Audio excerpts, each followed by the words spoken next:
로마서 12장 1절에서 2절 말씀. 형제자매 여러분, 그러므로 나는 하나님의 자비하심을 힘입어 여러분에게 권합니다. 여러분의 몸을 하나님께서 기뻐하실 거룩한 산 제물로 드리십시오. 이것이 여러분이 드릴 합당한 예배입니다. 여러분은 이 시대의 풍조를 본받지 말고 마음을 새롭게 함으로 변화를 받아서 하나님의 선하시고 기뻐하시고 완전하신 뜻이 무엇인지를 분별하도록 하십시오. 아멘.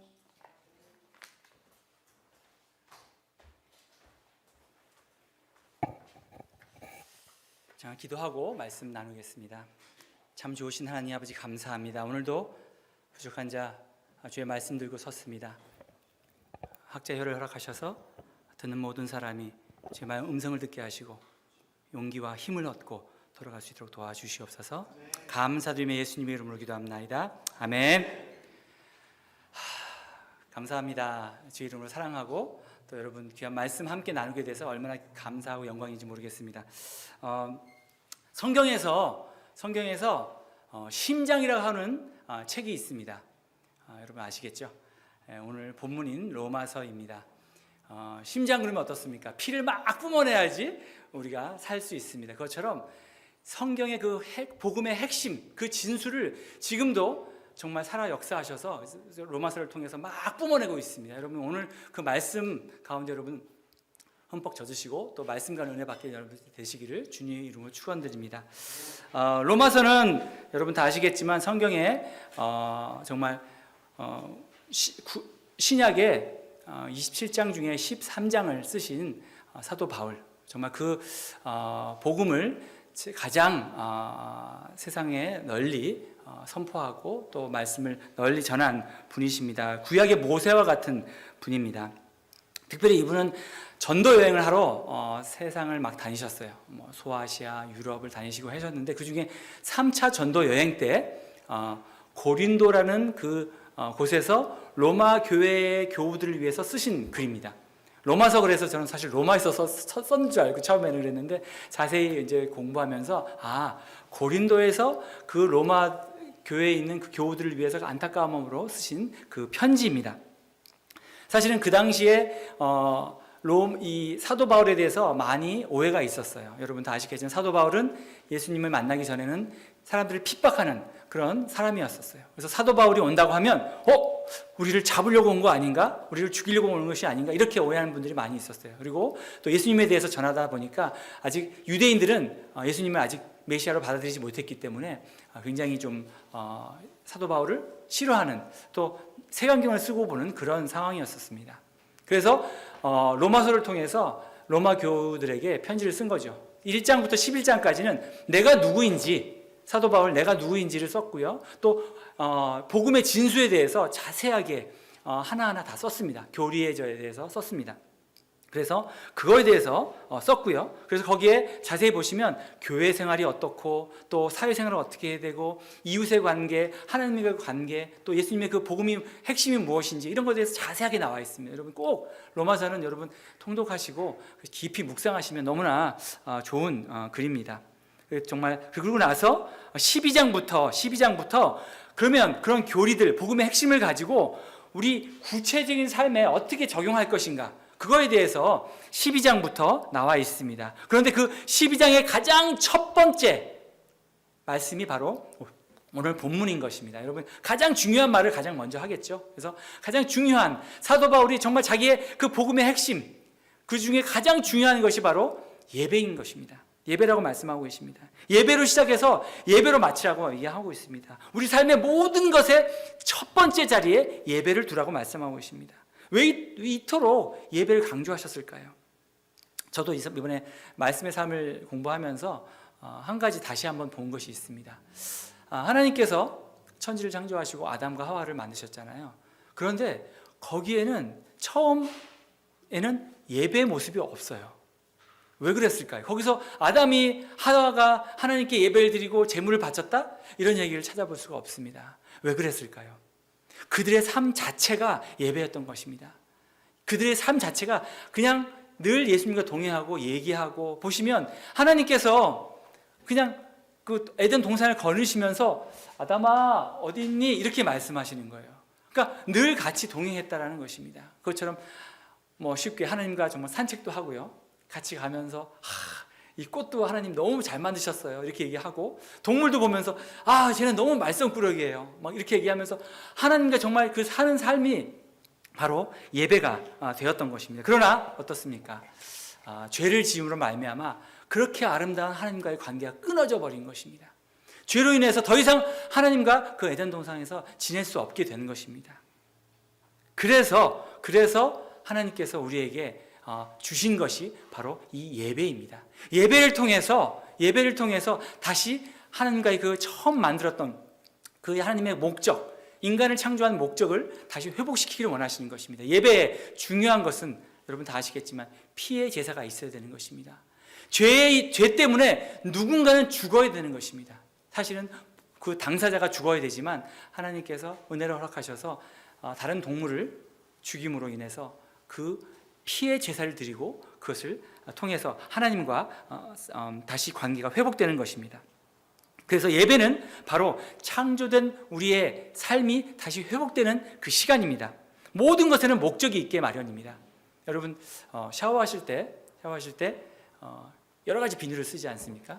머리 감을 때는 뭐죠? 샴푸를 쓰고요. 몸을 할 때는 또 바디와시를 하거나 비누를 쓰거나 이렇습니다. 그런데 혹시 그것처럼 그 모든 사물에는 목적이 있습니다. 샴푸는 머리, 바디는 이렇게. 그런데 혹시 그런 분은 안 계시겠죠? 샴푸를 하신 다음에 그걸로 이제 다 몸을 씻는 분들은 안 계시겠죠? 예. 지금 막 눈동자가 흔들리시고 이렇게 얘기하시는 분이 계시는데 하여튼 모든 사물에는 목적이 있습니다. 그것처럼 여러분 이제 앞으로 아마 샤워하실 때는 생각이 나실 거예요. 그때 그 민병구 목자가 얘기한 것처럼 이 샴푸를 써야 되고 그러니까 나도 오늘 내가 하루 살면서 하나님의 목적에 부합되게 살았는가 이렇게 한번 리마인드하는 시간이 여러분 맨날 되실 겁니다. 이렇듯 우리도 하나님께서 이 땅에 보내신 목적이 있지 않습니까? 그것은 여러분 다 아시는 것처럼 하나님을 찬양하고 하나님이 경배드리고 예배드리면서 여기 나와 있는 것처럼 영혼고나의 제사 삼대 귀하게 쓰임받는 것이 우리의 삶의 목적인 것을 여러분 다 아시고 계십니다. 그것처럼 그것이 이 예배 가운데 다시 한번 깨워지고 그렇구나, 이것이 우리의 목적이구나, 이렇게 다시 한번 돌아보는 그런 시간이 되어야 합니다. 또 하나 예배 드려야 되는 이유 중에 하나가 뭐냐면 요한복음 4장 23절에 있습니다. 한번 잠깐 말씀을 보여주십시오. 같이 읽겠습니다. 시작. 참되게 예배를 드리는 사람들이 영과 진리로 아버지께 예배를 드릴 때가 온다. 지금이 바로 그때이다. 아버지께서는 이렇게 예배를 드리는 사람들을 찾으신다. 그렇습니다. 왜 예배를 드려야 되냐 하면 우리의 창조주시고 우리의 메시아이시고 우리의 구원자시고 우리의 상성이신 우리의 도울자이신 하나님께서 우리를 찾고 계신다라는 거예요. 예배자들을 어디 있나, 나의 이름을 부르는 사람이 어디 있는가, 나에게 정말 진정하게 예배드리는 사람이 어디 있는가 찾고 계신다라는 것입니다. 찾아서 우리의 아픈 마음을 위로해 주시고요, 회복시켜 주시고 우리의 기도를 들어주시고 응답해 주시고 또 우리에게 복을 허락하시기를 원하신다라는 것입니다. 여러분, 하나님이 찾으시는 그 예배자가 되시는 여러분 되시기를 주님으로 축원드립니다. 그러면 예배란 무엇일까요? 예배를 드린다, 예배를 본다, 당신은 예배자입니까? 당신은 구경꾼입니까? 여러 가지가 있어요. 여러분에게는 예배가 어떤 것입니까? 여러분 지금 당장 옆에 있는 분들과 한번 짝을 지어서 나는 이렇게 생각합니다, 예배를 이렇게 생각합니다, 잠깐 얘기를 나눠주세요. 나는 예배를 이렇게 생각합니다. 예배는 무엇입니까? 하나님을 만나는 거 좋습니다. 뭐든지 좋습니다. 네. 이게 나셨죠? 예. 그렇습니다. 예배는 각자 삶에 다 다릅니다. 예배자로, 하지만 중요한 것은 다 하나님과의 만남입니다. 만남을 통해서 정말 하나님을 찬양하고, 만남을 통해서 하나님을 예배하고, 또 만남을 통해서 위로받고, 여러 가지가 있습니다. 저에게는 예배는 불입니다. 뜨거움입니다. 찬양할 때, 정말 말씀을 들을 때 제 마음이 뜨거워집니다. 여러분, 그런 각자의 삶의 예배에 어떤 그런 뜻들이 있습니다. 그런데 하나님께서 정말 많은 그런 각자에게 주시는 그런 뜨거움이 있습니다. 또 어떤 그런 예배에 대한 정의가 있습니다. 저는 얼마 전에 혹시 보신 분들 계신지 모르겠지만 LA 다저스의 그 파이널 포스트 시즌의 파이널 경기가 있었습니다. 샌프란시스코의 자이언트와 마지막 경기가 있었는데 거기 마지막에 이제 어떤 코리 벨린저라는 그 선수가 안타를 치면서 경기가 역전되면서 이겼습니다. 그때 이제 저는 온 식구들이 같이 보고 있었는데 그거를 같이 보면서 역전 안타를 칠 때 막 같이 뛰면서 다들 막 끌어안고 막 박수치고 막 그렇게 했었습니다. 근데 저희는 집에서 TV를 보는데도 저렇게 기쁜데 그 선수는 얼마나 기쁠까요? 근데 예배도 그런 것 같아요. 만약에 우리가 이 자리에 구경꾼으로 왔다라면 그냥 말씀 들을 때 찬양 들을 때 그냥 감사하네, 기쁘네 이러고 말 거예요. 하지만 우리가 이 자리에 이 선수처럼 구경꾼이 아니라 예배자, 정말 진정한 예배자로 왔을 때 우리 마음이 기쁘다라는 거예요. 우리 마음이 흥분의 도가니에 사쳐서 찬양을 그냥 할렐루야 이렇게 하지 않을 것 같아요. 정말 할렐루야 하면서 너무나 기쁨의 찬양을 하고 또 온몸을 다해서 온몸 힘을 다해서 펄쩍펄쩍 뛰면서 아마 우리가 예배를 드릴 수 있을 겁니다. 예, 물론 각자 성향이 다르기 때문에 그렇게 하지 못하는 경우도 있어요. 하지만 그 마음 가운데 여러분 기쁨이 넘치는 것은 분명한 사실입니다. 예배에 대한 멋진 정의가 있습니다. 영국 성공의 신학자이며 유명한 저술가인 윌리엄 템플이 이렇게 했습니다. 제가 읽어드리겠습니다. 예배를 드린다라는 것은 하나님의 거룩하심에 의하여 양심을 살리는 것, 양심을 회복시키는 것이다. 하나님의 거룩하심에 앞에 딱 서면 우리의 양심을 돌아보게 되는 것입니다. 그리고 또 하나님의 진리를 마음에 공급하는 것, 하나님의 말씀을 우리 마음 가운데 새기는 것입니다. 그리고 또 하나님의 아름다우심에 의하여 상상, 우리의 생각들을 정결케 하는 것. 우리가 세상에 나갔을 때도 멋진 장면을 보면 우와 하면서 우리 마음이 정화되듯이 그렇게 하나님의 아름다우심, 하나님의 그 절대적인 위험 앞에 우리가 우리 삶을 변화시킬 수 있다는 것입니다. 또 하나님의 사랑에 마음을 여는 것, 하나님께서 너를 사랑한다라고 말씀하고 계시는 거기에 마음을 여는 것이고, 예배는 또 하나님의 목적에 의지를 바치는 것이다. 하나님의 그 뜻을 우리가 예배 가운데 캐치하고요, 그 의지를, 우리의 의지를 하나님 앞에 헌신하고 결단하는 것입니다.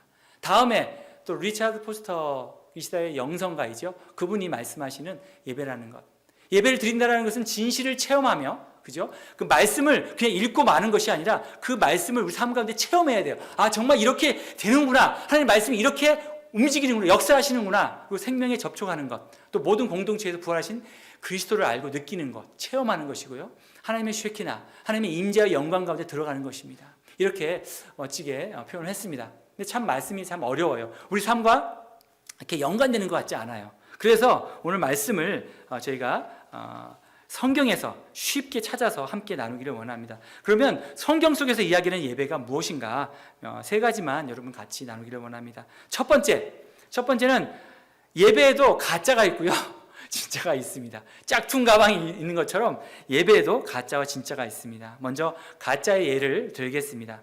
첫 번째, 창세기 4장 4절부터 5절까지 말씀 같이 읽겠습니다. 시작. 아벨은 양떼 가운데 맛배의 기름기를 바쳤다.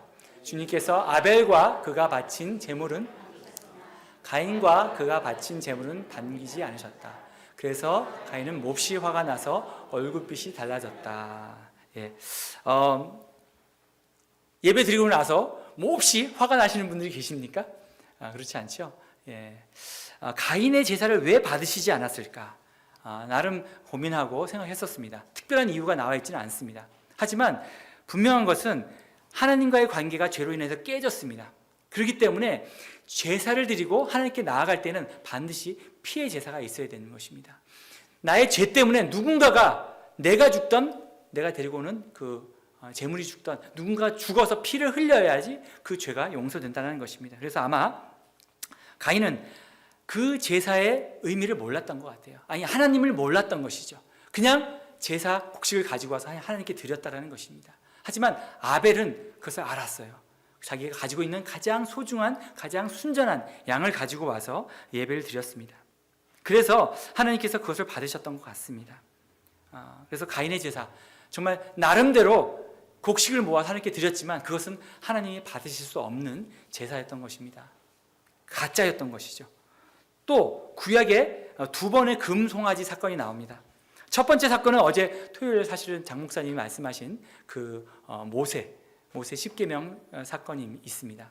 모세가 하나님의 말씀을 받기 위해서, 하나님 만나기 위해서 시내산에 올라갔어요. 너무 시간이 오래 걸렸죠. 그러면서 백성들이 기다리지 못했었어요.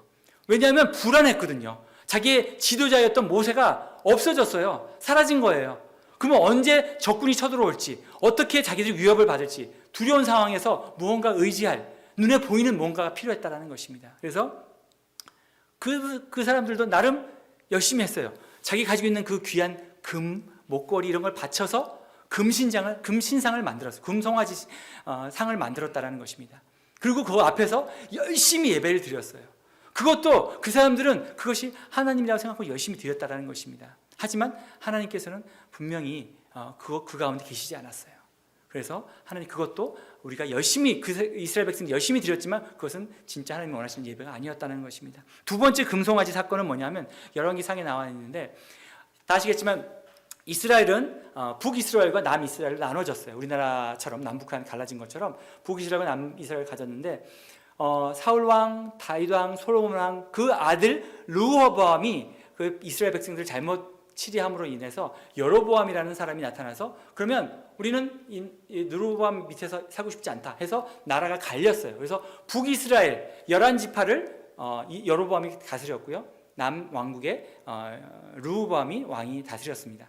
그런데 이렇게 보니까 1년에 한 번씩 어떤 일이 있었냐면 모든 백성들은 하나님께서 명령하셨어요. 모든 백성들은 1년에 한 번씩 내 앞에 예루살렘에 있는 성전에 와서 나에게 보이라 말씀하셨기 때문에 이 나라는 비록 갈라졌지만 그 사람들이 신앙을 지키기 위해서 북이스라엘 사람들이 1년에 한 번씩 꼭 남유다에 있는 이 예루살렘으로 가서 예배를 드렸단 말이에요.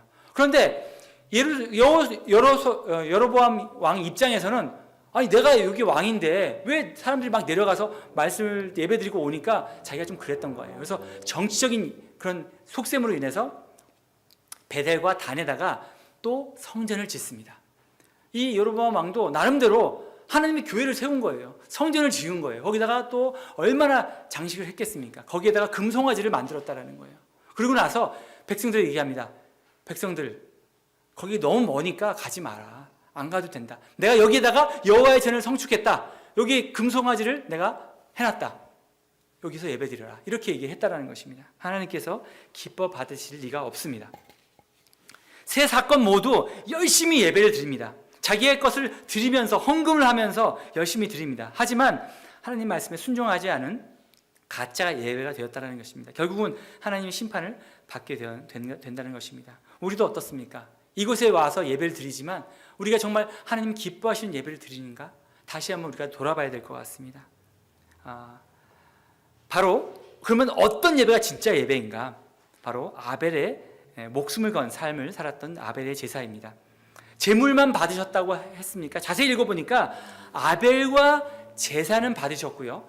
가인의 제사는 받지 않으셨다고 나와 있습니다. 하나님께서 우리가 예배를 드릴 때 제물, 우리의 시간 이것만 보는 것이 아니라 내 자신을 먼저 보신다라는 거예요. 여러분 한 사람 한 사람을 먼저 보신다라는 것입니다. 과연 예배에 합당한 자인가? 예배자인가? 아니면 구경꾼인가? 하나님께서 판단하신다는 것입니다. 그래서 아벨은 날마다 예배에 올 때마다 순전한 양을 가지고 와서 정말 내가 죽을까? 아니면 얘가 죽어야 되나? 그런 두려운 마음으로 하나님께 왔다라는 것입니다. 목숨을 걸고 와서 그곳에 자기 대신에 양을 죽이고 피를 쏟아서 죄를 사함받고 그 사함받은 다음에 하나님과의 그런 긴밀한 사랑의 관계를 나눴다라는 것입니다. 그래서 우리가 다시 한번 이 아벨의 제사를 생각해 봐야 될 것입니다. 오늘 특별히 오늘 본문 1절에 보시면요. 제물이 어떠했냐고 말씀하고 계십니까? 1절 다시 한번 보여주십시오. 로마서 보시면 제가 읽어드리겠습니다. 형제자매 여러분, 그러므로 나는 하나님의 자비하심을 힘입어 여러분에게 권합니다. 하나님의 자비하심이 있어야 되는 것입니다. 여러분의 몸을 하나님께서 기뻐하실 거룩한 산제 제물로 드리십시오. 어떻습니까? 제물이 어떻습니까? 첫 번째 기뻐하실 제물입니다. 그죠? 기뻐하실. 그래서 우리가 예배자의 장소에 왔을 때 먼저 하나님께서 나를 기뻐하시는가? 한번 돌아봐야 됩니다. 아마 그럴 때 하나님께서 말씀하실 거예요. 여러분, 누구누구야 잘 왔다. 병구가 잘 왔다. 한 주간 동안 힘들었지? 한 주간 동안 마음이 상했지? 그래, 나의 위로함을 받아라. 마음 가운데 평안함을 받아라. 이렇게 하나님께서 말씀해 주시는 걸 느끼면 참 좋겠습니다. 그래서 여러분, 먼저 내가 정말 재물을, 나 자신을 산제사로 드려야 되는데 내가 하나님께서 기뻐 받아주실 그런 재물인가 돌아보기를 원하고요. 두 번째는 거룩한, 기뻐하시고 거룩한 재물이 되어야 된다는 것입니다. 거룩함. 하나님이 거룩하시기 때문에 너희도 거룩하라고 말씀하신 그 말씀처럼 우리도 재물로 바쳐지는 내 삶이 거룩해야 된다는 것입니다. 여러분, 혹시 한 주간 동안 돌아보시면서 죄가 있다면 얼른 회개하시기 바랍니다. 그래서 하나님이 정말 기뻐 받아주시는 그 거룩한 재물이 되시기를 원합니다. 여러분, 그래서 목사님도 그렇고 저도 부탁드리는 것이 예배 시간에 조금 더 일찍 오셔서, 죄를 회개할 것이 없으면 괜찮습니다. 요즘 딱 맞춰서 오셔도 되는데 내 삶에서 죄가 있다라면, 여러분 회개할 것이 더 많다라면 더 일찍 오셔야겠죠, 그죠? 더 일찍 오셔서 내 삶을 돌아보고 한 주간 동안 있었던 것을 돌아보고 회개하시고, 그리고 주의 보혈로 인치심을 받아서 정말 정결한 상태에서 여러분 예배에 참석하시는 여러분 되시기를 주님의 이름으로 축원드립니다. 그러면 그 마음 가운데 벌써 기쁨이 있습니다. 하나님께서 나의 죄를 용서해 주셨구나, 주의 그리스도의 그 보혈로 용서하셨고, 그러면 기쁨이 넘치기 시작합니다. 그러면서 그 기쁨을 가지고 찬양으로 나아가는 것입니다. 그러면 여러분, 그 찬양이 그냥 힘없이 드리는 것이 아니라 정말 기쁨과 찬양으로 온몸을 다해서 찬양을 드릴 수 있습니다. 마지막으로 산제물이라 하셨는데 무슨 말씀입니까? 살아있는, 그걸 딱 생각하니까 여러분, 우리 자매님들 배추김치 하실 때 굉장히 딱딱하잖아요. 처음에 가지고 왔을 때 저도 이렇게 보니까. 근데 소금을 치니까 그 다음날 보니까 완전히 다 풀이 죽어 있어요. 이렇게 흐물흐물하게. 그런 상태로 예배드려서는 안 된다는 것입니다. 우리 마음 가운데 기쁨을 가지고, 소망을 가지고, 하나님께서 오늘 나에게 어떤 말씀을 해주실까, 어떤 그 말씀을 통해서 어떻게 축복하실까, 그런 정말 두렵고 떨리는 마음이 있지만 또 한편으로는 기대하는 마음으로 여러분 오셔서 이 자리에서 정말 구경뿐이 아니라 선수로 여러분 뛰시는 여러분 되시기를 주님으로 다시 한번 부탁드립니다. 성령님의 인도하심을 따라서 찬양도 간절히 기쁨으로 하시고요. 또 말씀이 선포될 때 여러분 정말 아멘으로 화답하시기 부탁드리겠습니다. 아멘. 예.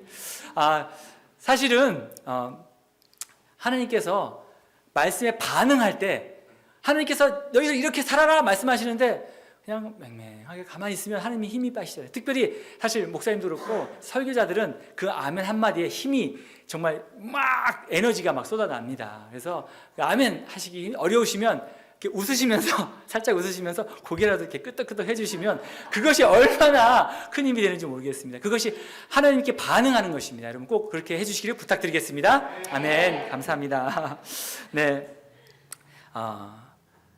목숨을 건 예배자 다시 한번 찾아보겠습니다. 그러면 정말 이 아벨처럼 목숨을 건 예배자가 있습니다. 노아의 예배입니다. 창세기 9장 1절 말씀 보여주시겠습니다. 같이 읽겠습니다. 시작. 하나님이 노아와 그의 아들들에게 복을 주시며 말씀하셨다. 생육하고 번성하여 이 땅에 충만하여라. 다음 창세기 7장 9절. 너희는 생육하고 번성하여 땅에 편만하여 거기에서 번영하여라. 하나님이 노아와 그 아들들에게 말씀하셨다. 이제 내가 너희와 뒤오는 자손에게 직접 언약을 세운다. 너희와 함께 있는 살아있는 숨쉬는 모든 생물, 곧 너와 함께 방주에서 나온 새와 집짐승과 모든 들짐승에도 내가 언약을 세운다. 아멘. 진짜 예배는 바로 이것입니다. 우리 삶 가운데 복을 누리는 것입니다. 말씀에 그런 축복들이 우리 삶 가운데 확 와닿아야 돼요. 근데 이것을 위해서 이것이 지금 어떤 상황이냐면 노아가 그 홍수 사건이 끝나고 나서 딱 나와서 배에서 나와서 처음 예배드렸을 때 하나님께서 주시는 그 축복의 말씀입니다. 예배드릴 때 받은 축복의 말씀이죠. 우리도 이런 예배 가운데 이런 축복의 말씀을 받아야 된다는 것입니다. 근데 그 축복의 말씀을 어떻게 받냐 하면 이 노아의 삶을 살아야 된다는 것입니다. 노아 어떻습니까? 그 당시에 정말 의인이라고 했고요. 하나님께서 이 세상을 다 진멸하시기, 너무나 악이 관영해서 이 세상을 다 멸절시키려 하셨는데 보니까 노아는 그렇지 않다라는 거예요. 노아는 의인이었다는 것입니다. 그래서 노아 가정만은 살리기 위해서 방주를 지으라고 하셨습니다. 그것도 바다가 아닌 산 위에다가 방주를 지으라고 하셨어요. 아마 많은 학자들이 얘기합니다. 방주 짓는데 아마 100년은 넘게 걸렸을 거다라고 얘기합니다. 100년 동안 이 노아는 미친 사람이 되었다는 것이죠. 하나님의 말씀에 순종하기 위해서 그랬다는 것입니다. 사람들이 아니 바다도 아니고 어떻게 산에다가 짓냐라고 하면서 놀렸을 거예요. 왕따 시켰을 겁니다. 미친 사람이라고 미치광이 할아버지라고 얘기했을 것입니다. 그럼에도 불구하고 그는 끝까지 말씀을 100년 이상 믿음을 지켰다는 것을 볼 수 있습니다. 목숨을 걸고 지켰죠. 홍수가 그치고 물이 말라 방주의 문이 열리고 나와서 한 것이 바로 첫 번째 하나님께 예배를 드린 것입니다. 그때 주신 말씀이 바로 생육하고 번성하고 땅에 충만하라. 여러분 어디서 많이 듣던 말씀이죠? 아브라함에게도 말씀하셨습니다. 아브라함도 마찬가지예요. 아브라함도 하나님께서 그 본토 친척 아버지 집을 떠나서 너의 살고 있는 그 직업을 떠나서 너의 그 모든 편안한 삶을 떠나서 내가 지시하는 땅으로 가라. 어디라고 말씀도 안 해주시고 그것이 어떤 땅인지 알 수도 없는 무조건 떠나라고 했을 때 아브라함은 그 식구들을 데리고 떠났습니다. 그런 믿음에 그러자 그에게 하나님께서 믿음의 조상이라는 그런 엄청난 위치를 주신 것입니다. 이것이 바로 예배자의 삶입니다. 이 아브라함은 가는 곳마다 여러분 성경을 읽어보면 아시겠지만 가는 곳마다 예배를 드렸어요. 이곳에 정착하면 예배드리고 또 저곳에 가면 예배드리고 예배의 삶을 살았습니다. 내 마음을 다하여 목숨을 다하여 뜻을 다하여 힘을 다하여 하나님을 사랑하고 이곳을 사랑하는 것, 그래서 영혼의 제사 삼는 것, 이 지상 대명령을 우리 삶 가운데 순종할 때 그런 순종하는 예배자들에게 예배 자리에 하나님께서 왔을 때 축복해 주신다는 것입니다. 그래서 여러분 정말 진짜 예배의 삶을 사는 것이 단지 이곳에 와서 한두 시간 그것이 아니라 우리 삶 전체를 드리는 것이 다시 한번 여러분 깨닫고 그렇게 사시는 여러분 되시기를 주님의 이름으로 축원드립니다. 아멘. 마지막으로 그러면 예수님은 예배를 무엇라고 하셨을까요? 가장 중요하죠. 요한복음 4장 21절 24절 말씀 같이 읽겠습니다. 시작. 예수께서 말씀하셨다. 여자여 내 말을 믿어라. 너희가 아버지께 이 산에서 예배를 드려야 한다거나 예루살렘에서 예배를 드려야 한다거나 하지 않을 때가 올 것이다. 너희는 너희가 알지 못하는 것을 예배하고 우리는 우리가 아는 분을 예배한다. 구원은 유대 사람에게서 나기 때문이다. 참되게 예배를 드리는 사람들이 영과 진리로 아버지께 예배를 드릴 때가 온다. 지금이 바로 그때이다. 아버지께서는 이렇게 예배를 드리는 사람들을 찾으신다. 하나님 영이시다. 그러므로 하나님께 예배를 드리는 사람은 영과 진리로 예배를 드려야 한다. 아멘. 이 이야기는 우물가에서 만난 사마리아 여인에게 하신 말씀입니다. 남편이 다섯이 있었고요. 그 남편들에게 다 버림을 받고 그런 사람. 그런데 주님께서 만나주시고 그러자 이 사마리아 여인은 알았어요. 이분이 선지자이구나, 예언자이구나, 혹시 메시아 아닐까? 그러면서 그 삶의 첫 번째 질문이 뭐냐면 예배를 어떻게 드려야 돼요? 이렇게 얘기를 하는 거예요. 예배에 대한 갈망함이 있었다라는 것입니다. 이런 자에게 주님께서 만나주시는 것입니다. 그리고 예수님께서 말씀하셨어요. 그 당시에는 모든 사람이 예배 장소는 당연히 이스라엘의 그 예루살렘의 성전. 그런데 예수님께서 다시 한번 파격적으로 말씀하셨어요. 거기 아니다. 이곳이다. 저곳이다. 아니다. 이제는 모든 사람이 어느 곳에서든지 영과 진리로 예배를 드릴 수 있다고 말씀하고 계십니다. 여러분 어떻습니까? 우리 삶 가운데 하나님의 계획들이 있습니다. 하나님이 우리에게 주시는 마음들이 있고요. 우리에 대한 소망이 있고 우리가 바라볼 때 어떤 마음이 가는 것들이 있습니다. 그것을 하나님께서 우리에게 주신 소명이라고 알고 있습니다. 그래서 우리가 하나님 앞에 나아갈 때는 그 소명을 붙들고 나아가야 된다는 것입니다. 여러분 정말 하나님 앞에 나아갈 때 성령 충만함으로 나아가야 된다는 것입니다. 영으로 진리로 그것은 뭐냐면 성령 충만함을 말씀하는 것입니다. 성령 충만함으로 온 몸과 마음과 정성을 다해서 자신을 거룩한 산제사로 드리면서요. 또 하나님 그 진리의 말씀을 사모하면서 주신 약속의 말씀을 또 소명을 여러분 받는 정말 중요한 시간이라는 것입니다. 자, 결론을 맺겠습니다. 자, 그러면 왜 예배를 드려야 하고 합당한 예배가 무엇인지 여러분 자세히 알아봤습니다. 자, 드디어 그러면 오늘 본문 2절이 있는데 제가 2절을 아무것도 말씀을 드리지 않았어요. 2절은 무엇입니까? 합당한 예배를 드리고 난 결과물입니다. 2절 한번 같이 읽겠습니다. 시작. 여러분은 이 시대의 풍조를 본받지 말고 마음을 새롭게 함으로 변화를 받아서 하나님의 선하시고 기뻐하시고 완전한 뜻이 무엇인지를 분별하도록 하십시오. 여러분 예배의 클라이막스는 예배의 최고봉은 예배의 가장 값진 시간은 헌신과 결단의 시간입니다. 우리 유 목사님 늘 얘기하잖아요. 우리 헌신의 시간에 나와서 여러분 결단하십시오. 하나님 말씀에 반응하십시오라고 말씀하십니다. 자, 누가 예를 들어서 누가 저에게 와서 계약서를 써가지고 옵니다. 계약서. 여기 있는 집, 여기 집은 뭐 2층 집이고 3층 집이고 수영장이 있고 너무나 멋진 집입니다. 이 집 당신에게 드리겠습니다. 공짜로 드리겠습니다. 계약서를 써왔어요. 와, 이걸 읽으면서 너무 좋아요. 우와, 이게 내 집이야? 공짜야? 너무 좋아요. 계약서가 있어요. 그걸 보고 와, 너무 좋아요. 감사합니다 하고 계약서에 사인하지 않고 그냥 떠나버리는 것 같은. 헌신하지 않으면, 결단하지 않으면 이 말씀을 듣고, 이렇게 좋은 말씀, 이렇게 귀한 복의 말씀을 듣고 헌신하지 않고 결단하지 않으면 바로 그와 같다라는 거예요. 그와 같이 안타까운 일이 벌어진다는 것입니다.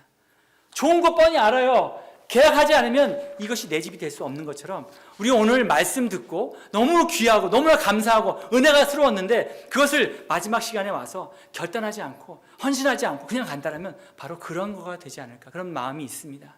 여러분, 이 예배의 최고의 시간은요, 여러분이 산제사로 드려지는 이 결단의 시간입니다. 찬양하고, 알죠? 찬양 멋있게 했어요. 말씀 너무 은혜 받았어요. 이제는 여러분 이 최고의 시간, 여러분 꼭 누리시는 여러분 되시기를 주님의 이름으로 부탁드립니다. 그 자리에 와서 여러분 정말 헌신해야 되는데 그 헌신 어떻습니까? 쉽지 않습니다, 여러분. 그러나 여러분 결단하십시오. 나와서 하시기 어려우시면 그 마음으로 여러분 정말 간절한 마음으로, 하나님 제가 결단합니다. 저에게 앞에 나와서 쓸 수 있는, 하나님께 나와서 그 마음을, 그것을 쓸 수 있는 마음을 주시옵소서. 그럼 다음 주에 또 나오시게 될 수 있습니다. 그러면 나와서 헌신의 결단을 하는데 뭘 써야 될까요? 자세하게 나오는 것이 바로 2절입니다. 첫 번째, 이 시대의 풍조를 본받지 말고, 그죠? 내가 죄 지은 것이 있다면 거기에 쓰세요. 하나님 제가 이번 주 이렇게 했는데 용서해 주세요. 결단하는 것입니다. 다음에 마음을 새롭게 함은 무엇입니까? 죄악 길로 갔던 것을 하나님 내가 돌이키를 결단합니다. 그렇게 또 쓰시고요. 또 변화를 받아서 하나님 내가 이렇게 나의 연약함을 고백합니다. 도와주세요. 네, 결단합니다. 변화받게 해주세요. 라고 얘기하는 것입니다. 그리고 다음에 마지막으로 하나님의 선하심고 기뻐하시고 완전한 뜻이 무엇인지 분별하도록 하라 말씀하셨습니다. 우리 결단의 시간에 하나님이 나의 삶 가운데, 내 가정에, 내 목장에, 내 직장에 하나님의 그 선하신 뜻이 무엇이지? 또 하나님이 기뻐하시는 것이 무엇이지?